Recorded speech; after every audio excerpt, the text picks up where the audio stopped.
கிறிஸ்துவுக்கு பிரியமானவர்களே, இன்றைக்கான வாக்குத்தத்த வசனம் லூக்கா எழுதின சுவிசேஷம் 1ஆம் அதிகாரம் 49வது வசனம். வல்லமையுள்ள தேவன் மகிமையானவர்களை எனக்கு செய்தார், அவருடைய நாமம் பரிசுத்தமுள்ளது.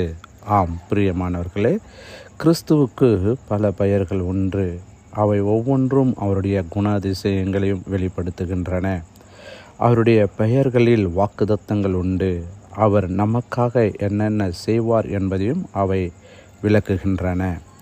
ஆம், நாம் தேவன் வல்லமை உள்ளவர். இயற்கையின் வல்லமை, மனித வல்லமை, பிசாசின் வல்லமை, எல்லாவற்றையும் மேற்கொள்ளுகிற வல்லமை தான் இயேசு கிறிஸ்துவினுடைய வல்லமை. ஆமென். ஆதியாகமம் 17ஆம் அதிகாரம் 1வது வசனம் சொல்லுகிறது, ஆபிரகாமுக்கு அவர் தம்மை வெளிப்படுத்திய போது, நான் சர்வ வல்லமையுள்ள தேவன் என்று.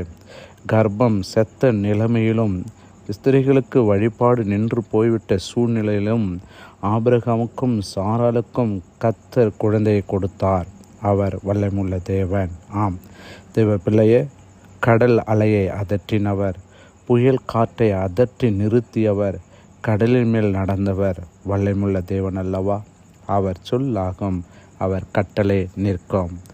என் கையின் கிரியையை குறித்து எனக்கு கட்டளை இடுங்கள் என்று கர்த்தர் வாக்கு பண்ணியதை அப்படியே விசுவாசித்து சூரியனையும் சந்திரனையும் நகர விடாமல் அப்படியே நிறுத்தி காண்பித்தவர் தான் யோசுவா.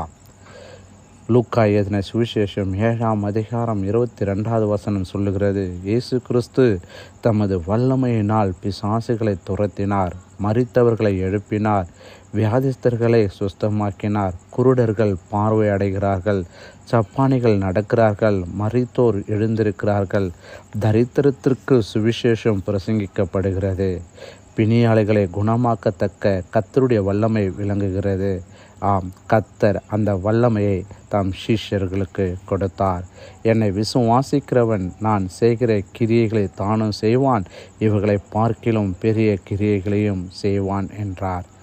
பிரியமானவர்களே, வியாதிஸ்தர்கள் மேல் கைகளை வைப்பார்கள், அப்பொழுது அவர் சுஸ்தமாவார்கள். அவருடைய நாமம் வல்லமையுள்ளது. அந்த வல்லமையுள்ள நாமம் கர்த்தர் நம்மோடு இருந்து அவர் கிரியை வெளிப்படுத்துகிறார். கர்த்தர் தாமே உங்களை ஆசீர்வதிப்பாராக. ஆமென், ஆமென்.